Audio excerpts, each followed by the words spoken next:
Olá, pessoal do quarto ano! Tudo bem com vocês? Tudo jóia? Vamos a mais uma aulinha, professora Ana Paula. Professora Maria Tereza. E hoje, nossa aula de número 52, vamos dar continuidade, né, professora? No assunto de adições e subtrações com diferentes ideias. Exatamente, que já tínhamos começado a ver, inclusive vimos a história do Samuca, né, na aula anterior. Hoje nós vamos conversar mais um pouquinho sobre isso. O que nós vamos precisar, então? Antes de já ir para o relembrando. O que nós vamos precisar? Material básico para anotação, seu caderno ou folhas onde você faz as anotações e o material de lápis, borracha, apontador. Bem rapidinho para a gente começar a aula, já voltamos.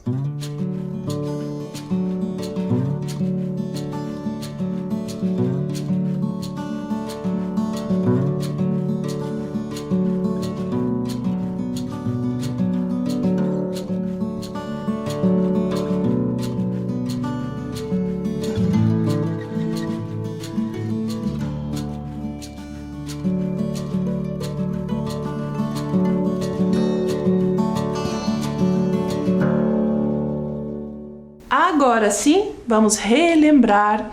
Na última aula, vejam lá na tela, conhecemos a história do Samuca, que não tinha nada de divertido para fazer e foi perguntando, foi na casa dos colegas, querendo que algum deles sugerisse algo divertido e por fim, ele próprio que acabou encontrando, né? Fizemos várias problematizações envolvendo a história do Samuca. Uma delas, vocês podem ver ali na tela, que era a disputa ali de cestas, né, entre o Samuca e o coelho saltador. E na simulação que fizemos, o Samuca fez mais cestas que o coelho. Estão representados ali na forma de material dourado as 155 cestas do Samuca, as 125 cestas do coelho. E para descobrir quantas cestas o Samuca fez a mais, nós fomos comparando as quantidades iguais de centenas, de dezenas e de unidades soltas. E nessa comparação, o que sobrou, o que o Samuca fez a mais, foi o equivalente a 30 unidades. Né? Exatamente, que eram as 3 barrinhas ali de dezena. Ok? Então, vamos continuar hoje com essa reflexão aí, inspirada pela história do Samuca, né, professora? Isso mesmo. Então, a que tipo de atividades você tem dedicado o seu tempo livre? Inspirados por Samuca, fizemos essa pergunta a alguns estudantes do ensino fundamental. As respostas foram organizadas no gráfico a seguir.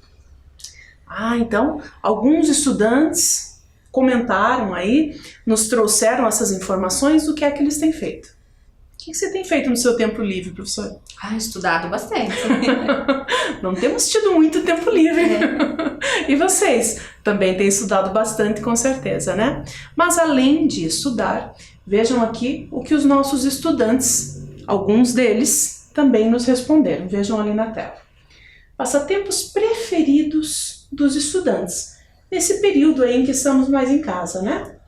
Então, as respostas que surgiram foram agrupadas ali em assistir filmes e séries, jogos e brincadeiras, desenhar, criar algumas coisas, ler ou outros passatempos diversos aí que foram agrupados nessa categoria. Bem, aqui ao lado nós temos no gráfico a quantidade de estudantes que deu cada uma dessas respostas. Então, assistir a filmes e séries, por exemplo, foi uma resposta dada por, olhem lá, 8 estudantes. E jogos e brincadeiras? Vamos observar aqui. Então, acompanhando aqui, nós temos a quantidade 9. Um estudante a mais. E desenhar e criar? 5 estudantes. 5, a gente tem que pegar lá no topo da coluna e ver a que número ela está relacionada. Ler também a mesma quantidade, né? Isso. E outros um pouquinho abaixo, né? Então a quantidade 3. Outras 3 respostas que foram diferentes aí das anteriores e agrupadas numa mesma categoria. Joia? Bem, então agora nós temos 2 perguntas aí a serem respondidas. Primeira, quantos estudantes participaram da pesquisa? Vocês viram que a gente foi fazendo a análise do gráfico e que conforme a altura da barrinha, a gente descobre quantos estudantes deram aquela resposta, né? Ao todo, então, quantos será que responderam a essa pesquisa? Essa é só a primeira pergunta. E a segunda? 2 passatempos distintos foram apontados como preferidos pela mesma quantidade de alunos. Quais foram esses passatempos? Então, de todos esses passatempos mencionados aqui, 2 deles foram respondidos aí pela mesma quantidade de alunos. Vamos identificar lá no gráfico quais são, em quais deles aquelas barrinhas ali representam a mesma quantidade, né? Atenção lá, um tempinho para vocês e já voltamos com a resposta.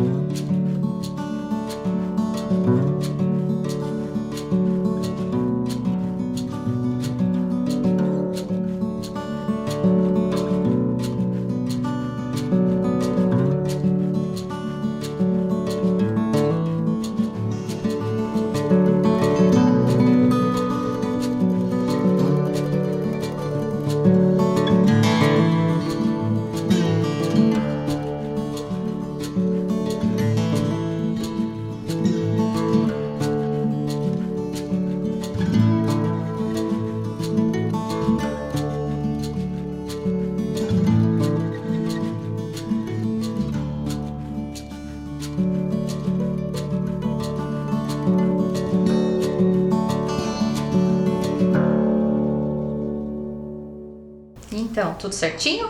Vamos verificar como ficou? Então, olhem lá. Nós temos aqui no nosso gráfico a primeira barrinha de assistir filmes. Qual era a quantidade mesmo? 8. Jogos e brincadeiras? 9. Desenhar e criar? 5. Ler? 5. E outros? 3. Então, nós vamos agora colocar aqui todos esses números e fazer uma adição. Somando 8 mais 9 mais 5 mais 5 e mais 3, nós temos um total então de 30 estudantes. É só uma amostra, né? Um pequeno grupo que respondeu a esse questionário e nos forneceu algumas informações. Então, somando todas as respostas, dá um total de 30. Isso mesmo. E agora, vocês conseguiram identificar quais foram os 2 passatempos distintos? Visualmente ali no gráfico já está bem, né, visível a resposta. Então, é o item desenhar e criar e o item ler. Que tem as colunas de mesma altura e que representam as mesmas quantidades de estudantes, né? Joia? Acertaram lá? Então, vamos continuar. Que fração dos estudantes prefere jogos e brincadeiras? Jogos e brincadeiras. Nós já vimos que jogos e brincadeiras foi uma resposta dada por 9 estudantes que responderam à pesquisa. Será que 9 estudantes é a resposta? Não, porque eu quero em forma de fração. Ele quer saber que fração dos estudantes que responderam à pesquisa, né? São 9 estudantes, sim, mas 9 de um grupo de 30. 30. Lembra-se, acabamos de ver que 30 estudantes ao todo responderam à pesquisa. Desses 30, 9 responderam que preferem jogos e brincadeiras. Portanto, a fração é 9/30. Joia? Isso representa quantos estudantes em cada 100? É comum nas pesquisas a gente ampliar esses resultados. Então, embora tenham sido entrevistados aí um grupo pequeno, a gente pode ampliar. E se fosse mais do que 30? E se fossem 100 estudantes? Qual seria essa relação, né? A fração de estudantes que preferem ali, por exemplo, jogos e brincadeiras. Vamos tentar entender como isso funciona? Vamos. Então, para a gente tentar entender essa lógica, nós vamos construir aqui juntos, né, professora? Isso. Veja, a fração dos estudantes que responderam lá, que gostam mais de jogos e brincadeiras, qual era? 9/30. Quer dizer que de um total de 30 alunos, 9 tinham dado essa resposta. Nós temos aqui representado 30 quadradinhos, representando os 30 alunos. Desses 30 alunos, nós vamos pintar 9. 9. Vou pintar 9 aqui.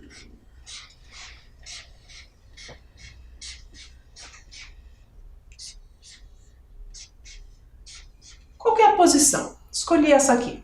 Então, aqui estão representados 9 30avos. Agora, o problema está pedindo para que a gente amplie esse resultado e responda, então, quantos alunos, se fosse mantida essa mesma proporção, dariam essa mesma resposta se o total de entrevistados não fosse mais 30 e sim 60. Ele pediu lá 100, né? Mas nós vamos ver por partes. Vamos ver como é que seria para 60? Isso, vamos lá. Então, eu vou colar aqui mais um quadrinho com 30 espaços. Já tínhamos aqui 9 estudantes de um total de 30. Agora, com mais 30 estudantes aqui, representados por mais 30 quadradinhos, outros 9 estudantes, né, professora? Vamos pintar lá.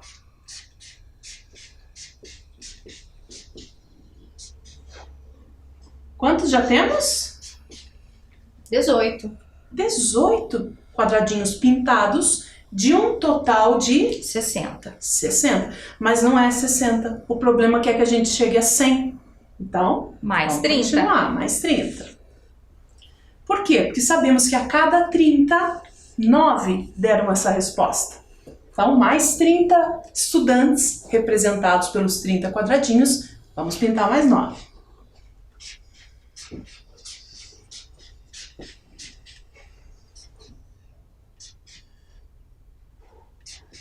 Ok, já temos aqui 9, 18, 27 quadradinhos pintados de um total de 30, 60, 90. Precisamos chegar a 100 quadradinhos. Quantos faltam ainda? 10. Vamos colocar mais 10? Bom, agora não serão 9 quadradinhos pintados, né? Serão apenas 3, só essa parte aqui de cima. Portanto, se antes nós tínhamos o equivalente a 9 30avos, 9 de 30 quadradinhos, agora nós temos um total de 30. 30 quadradinhos pintados de um total de 100. 30% ou 30 centésimos, né? Vamos dar uma olhadinha lá na tela? Nós tínhamos 30 quadradinhos, dos quais 9 estavam pintados. Era a fração que representava os alunos que responderam lá jogos e brincadeiras. Com mais 30 quadradinhos e mais 9 pintados, temos o total agora de 18 dos 60. 18 60avos. Com mais 30 quadradinhos, sendo que mais 9 deles foram pintados, chegamos a 27 90avos. E por fim, com mais 10 quadradinhos, 3 deles pintados, chegamos a 30 centésimos. 30 centésimos, 30%, seja na forma de fração, seja na forma decimal, qualquer uma dessas representações vai corresponder à resposta que buscávamos, né, professora? Isso. Quer dizer, se não fossem 30 alunos e sim 100 os entrevistados, 30 deles teriam dado essa resposta de jogos e brincadeiras. Joia? E agora? Que fração dos estudantes prefere outros passatempos? E quais passatempos poderiam ser? Bom, de modo bem semelhante ao que acabamos de fazer, primeiro vamos elencar aí qual é a fração dos estudantes que preferem outros. Lembram-se? Outros passatempos, aliás, são aqueles que foram colocados na última categoria. Como será que fica a fração do total de estudantes entrevistados? Qual é a fração deles que deu essa resposta? Vamos ver se vocês conseguem montar essa fração lá? Um tempinho para vocês.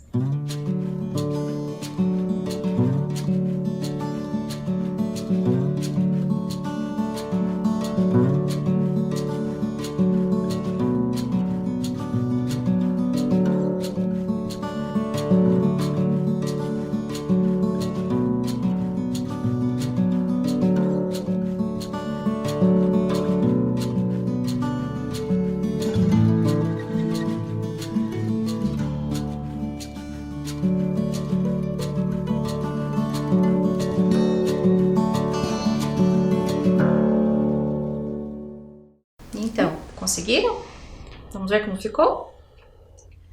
Então, nós temos ali a barrinha de outros com a quantidade 3. Mas, como ficou essa fração considerando um total de 30 alunos? Ficou 3 30avos. Acertaram? Vamos para o próximo agora? Isso representa quantos estudantes em cada 100. Agora a gente quer ampliar, né, esse valor. Então, a gente quer para 100 estudantes. Como que isso vai ficar? Vamos fazer da mesma forma que nós fizemos o anterior. Vamos lá? Então, vejam só.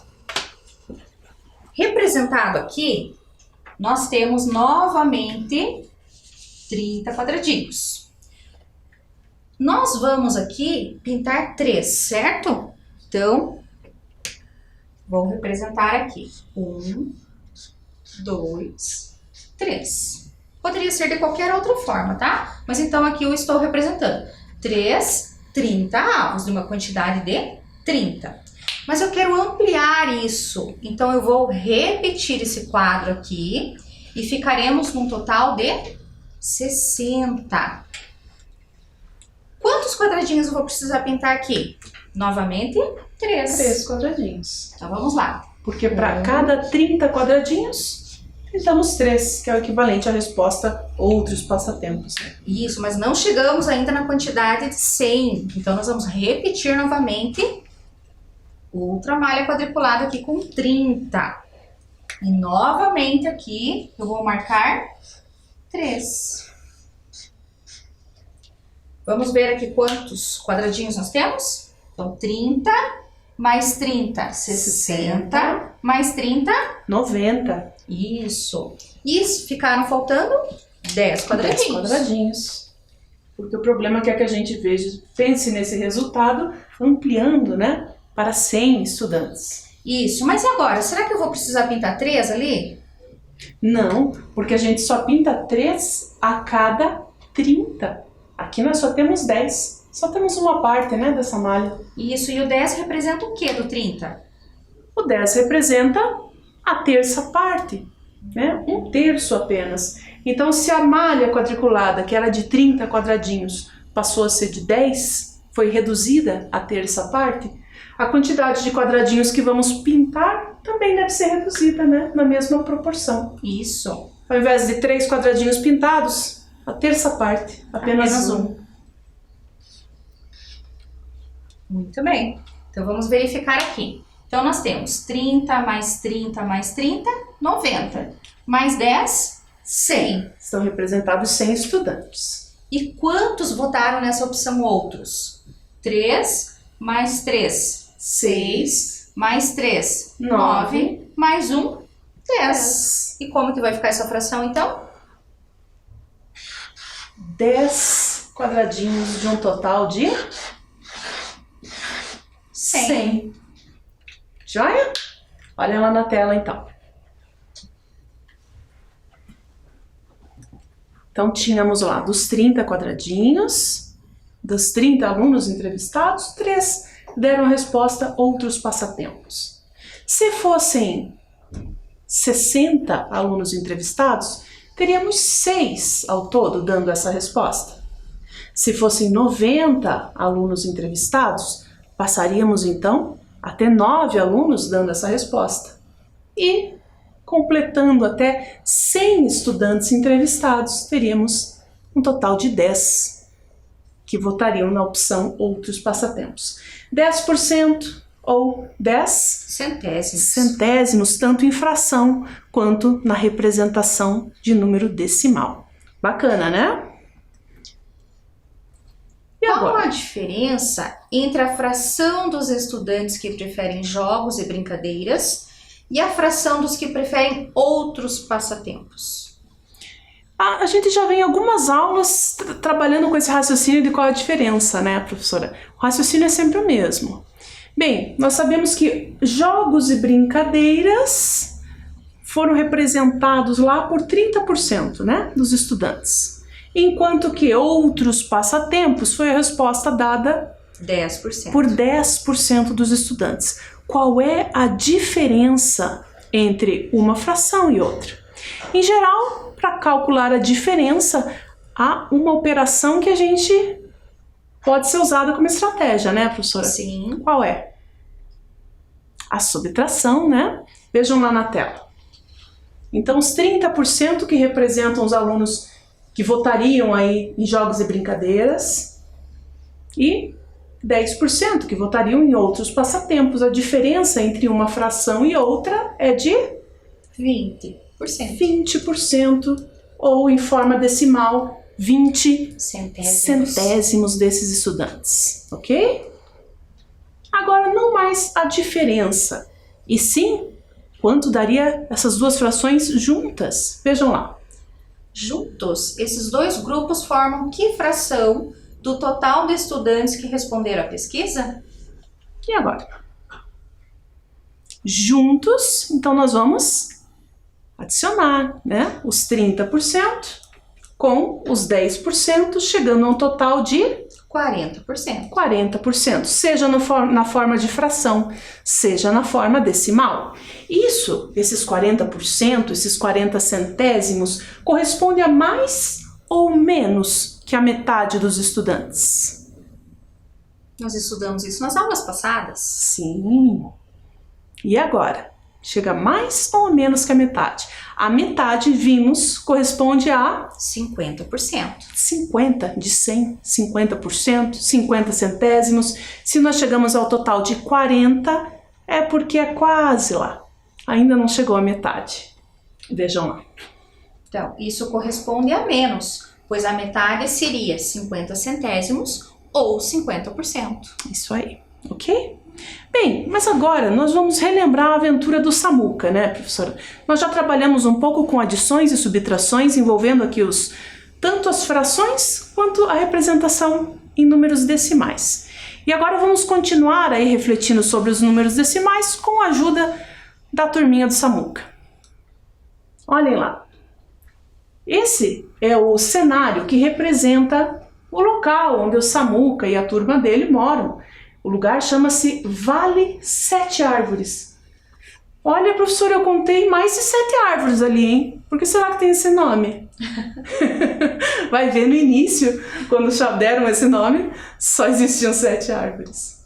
Bem, mas para começar toda a aventura, nós vamos relembrar um pouco a aventura do Samuca aí da aula passada.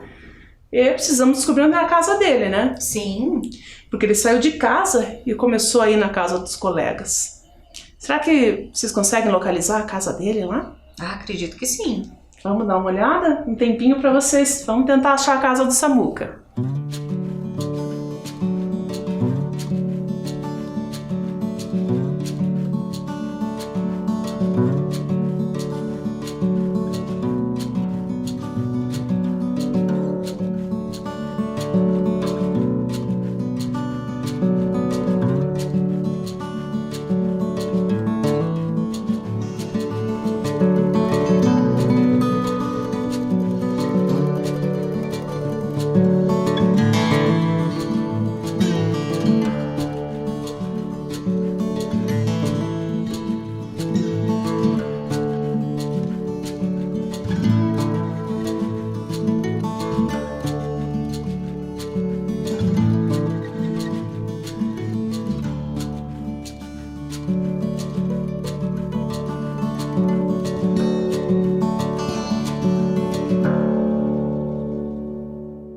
Então, conseguiram achar a casa do Samuca?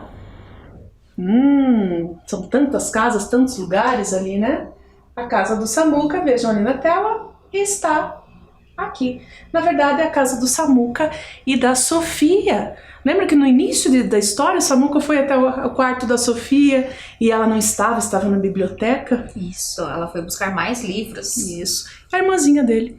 Então, eles moram na mesma casa. Muito bem, então nós vamos tentar localizar aí, relembrar um pouquinho dessa caminhada toda que o Samuca fez e identificar nesse nosso cenário ali qual foi o trajeto que ele concluiu. Vejam lá, primeiro, passou na casa de Espeto, que estava deitado na rede. Depois, foi até a toca da Lili, que pintava alegremente lindas obras de arte. Na sequência, foi a vez da caverna do Gugu, onde viu centenas de formigas. Vamos tentar já identificar essas três primeiras paradas aí do Samuca, professora? Vamos. Bom, vamos começar com a casa dele. Então, nós já descobrimos que a casa do Samuca fica aqui, nessa localização. Saindo de casa, o Samuca passou na casa do Espeto. O Espeto estava lá deitado na rede, né? Onde será que está a casa do Espeto? Vamos lá, procurando aqui. Olha, ele fez todo esse caminho aqui, de casa até a casa do Espeto. E dali, ele foi para a Toca da Lili, que estava pintando obras de arte. Quem lembra onde é a Toca da Lili? Lado direito, lado esquerdo. E ele teve que atravessar o rio. Toca da Lili. Depois, foi a vez da caverna do Gugu, que estava com a sua lupa procurando formigas. Voltou a atravessar o rio lá do outro lado. Ele fez um caminho meio estranho, hein? Não era muito prático. A próxima parada do Samuca foi a casa do Coelho Saltador, que estava jogando basquete, né? Então, vamos identificar o Coelho Saltador aí.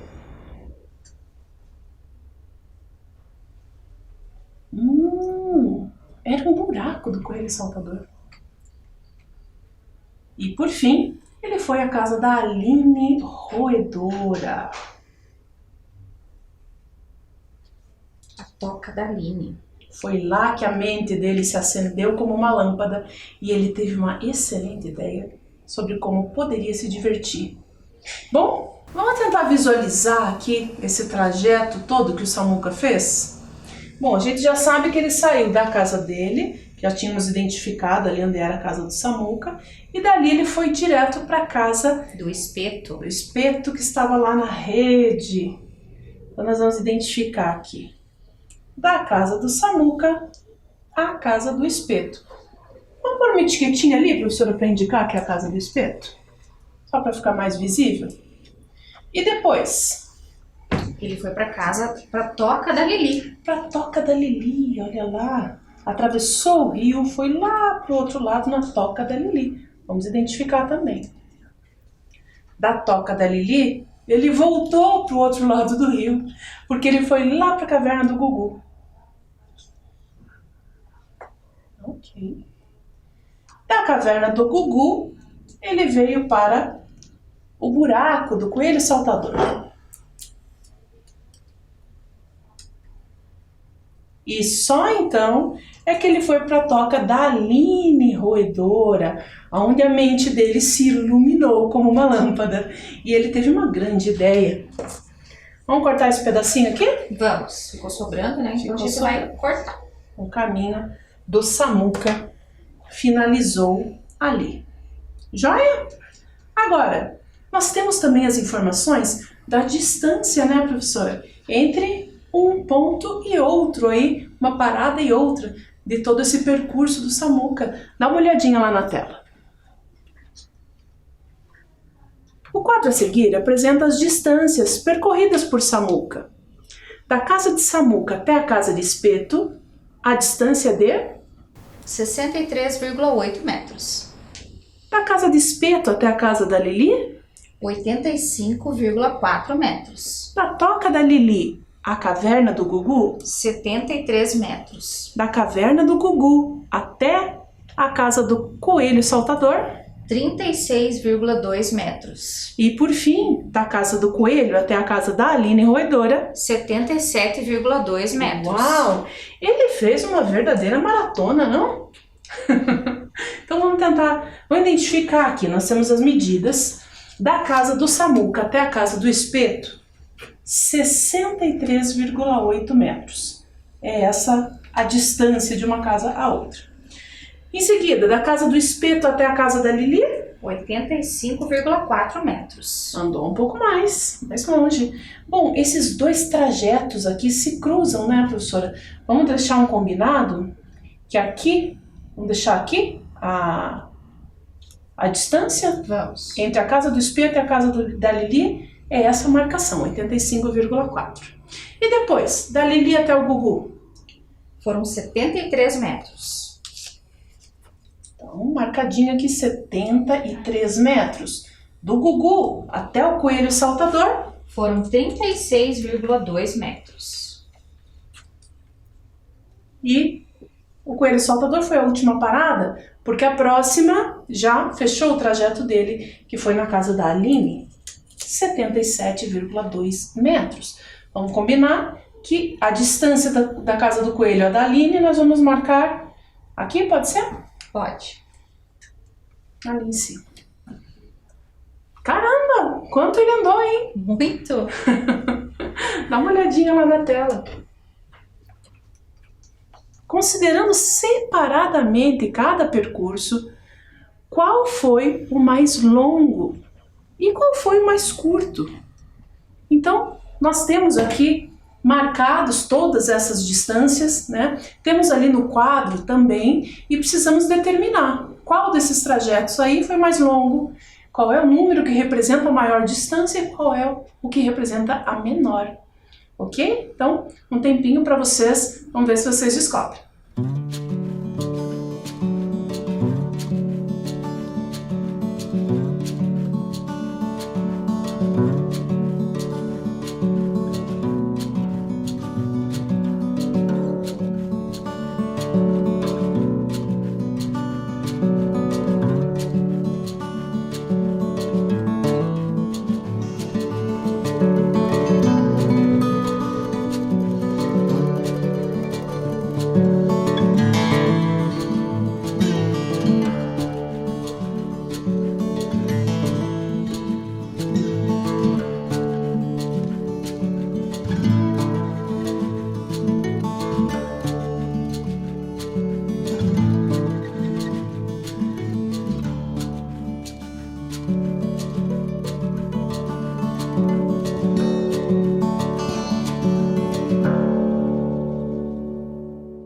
Então, descobriram qual foi o percurso mais longo e mais curto?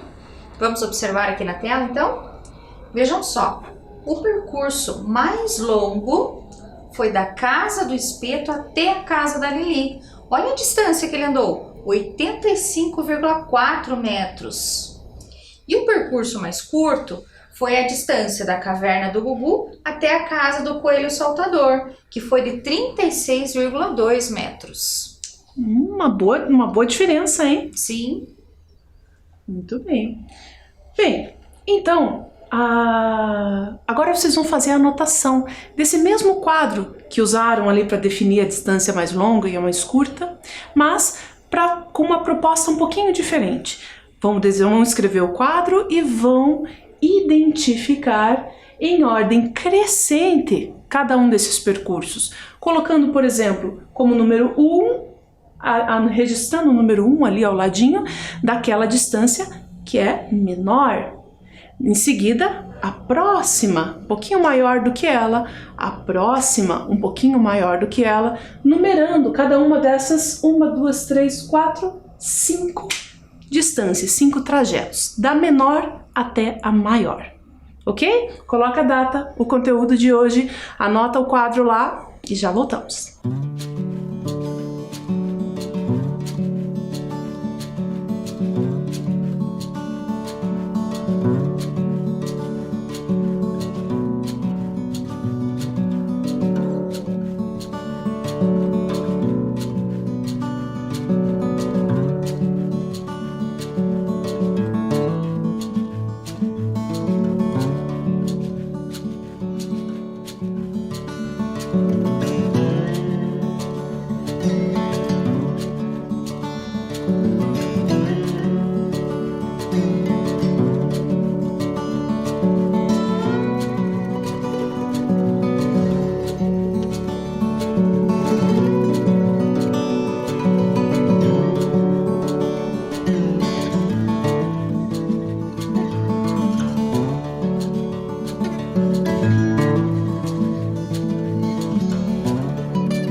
Prontinhos? Vamos conferir então? Olha lá na tela. A primeira distância que vamos selecionar ali, que é a menor, é o trajeto da caverna do Gugu à casa do coelho saltador, 36,2 metros. A próxima, em ordem crescente, é o trajeto que vai da casa de Samuca à casa do espeto, 63,8 metros. Em seguida, o trajeto da toca da Lili até a caverna do Gugu, 73 metros. A próxima, da casa do coelho saltador à casa da Aline roedora, 77,2 metros. E por fim, a mais distante, casa do espeto até a toca da Lili, um total de 85,4 metros. Não foi esse o percurso que ele fez, né, professora? Mas aqui nós só organizamos as distâncias aí em ordem crescente, da menor a maior, ok? Próxima pergunta. Mas qual é a distância total percorrida por Samuca? Queremos saber. Nós vimos ali no nosso cenário aquela confusão de trajetos e sabemos que ele andou bastante, né? Queremos saber então, ao todo, quanto ele andou. Se pegarmos as distâncias de cada parte do trajeto que vocês copiaram ali do quadro e somarmos cada uma delas, vamos ter ao todo a distância total. Vejam lá na tela. Vamos primeiro organizar aqui com as distâncias correspondentes às três primeiras partes ali do trajeto. 63,8, 85,4 e 73 metros. Separadamente, nós vamos somar as outras duas distâncias que faltaram, 36,2 e 77,2. Para a primeira, 8 mais 4, 12. 3 mais 1, 4. Mais 5, 9. Mais 3, 12. 12. Foi 1, né? Uma dezena. 1 mais 6, 7. Mais 8, 15. Mais 7, 22. Então, 222,2 metros. Essa é a distância percorrida apenas na primeira parte, nas três primeiras ali paradas. E com relação à segunda parte, vejam lá na tela, 2 mais 2, 4. Nos décimos, né? Nas unidades, 6 mais 7, 13. 13, formou uma dezena. Lá nas dezenas, 1 mais 3, 4. Mais 7, 11. 113,4 metros. Temos ainda que juntar essas duas distâncias para ter a distância total. Vejam lá. Distância percorrida, portanto, 222,2 mais 113,4, total 335,6 metros. Puxa, o Samuca andou bastante. Um atleta. Um verdadeiro atleta. Agora, e se o Samuca tivesse ido direto para a toca da Aline roedora? Quantos metros a menos ele teria andado? Veja, ele foi em vários locais para conseguir achar algo divertido para fazer. Imagine que ele tivesse ido direto à toca da Aline, né? Vamos ver? Olha lá na tela. A distância da casa do Samuca à casa da Aline roedora é de 105,2 metros. Ah, bem menos do que os 300 e tantos metros que ele andou, né? A distância total que ele andou? 335,6 metros. Qual será essa diferença? Lembra qual é o cálculo que a gente faz para descobrir a diferença? A subtração. A subtração. Veja que daqui, nessa primeira parte aqui do trajeto, tem 105,2. Qual é a medida restante?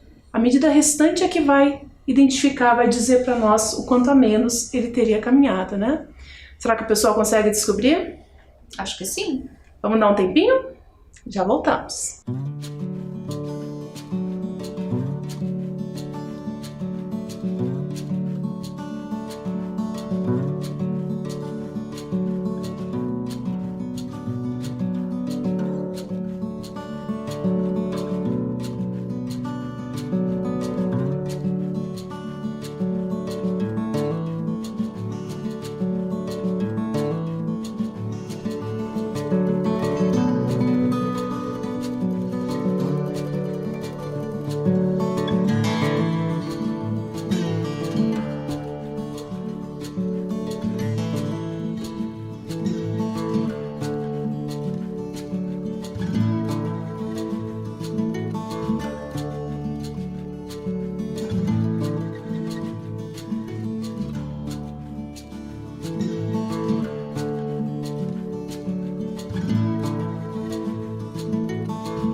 Vamos conferir então como é que ficou?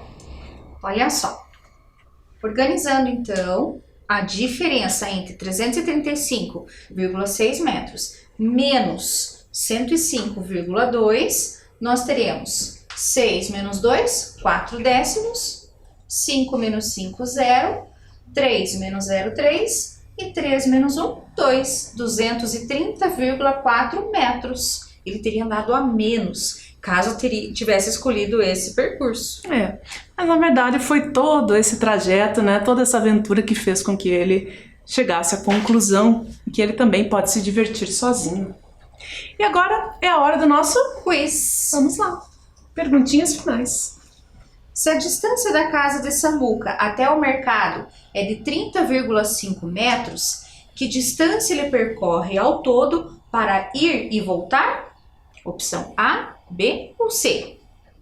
Só para ir até o mercado já são 30,5 metros. 30 metros e meio. Então, ida e volta... Ele andará 61 metros. 61. 30 mais 30, 60. Meio metro mais meio metro, 1 metro. 61, portanto. O que aprendemos hoje, então? Resolvemos problemas envolvendo diferentes ideias de adição e de subtração. E aprendemos também que bons amigos estão sempre próximos aí, apesar das distâncias, né? Joia? Então por hoje era isso. Cuidem-se. Fiquem bem. E até a próxima aula. Tchau, pessoal. Tchau, tchau.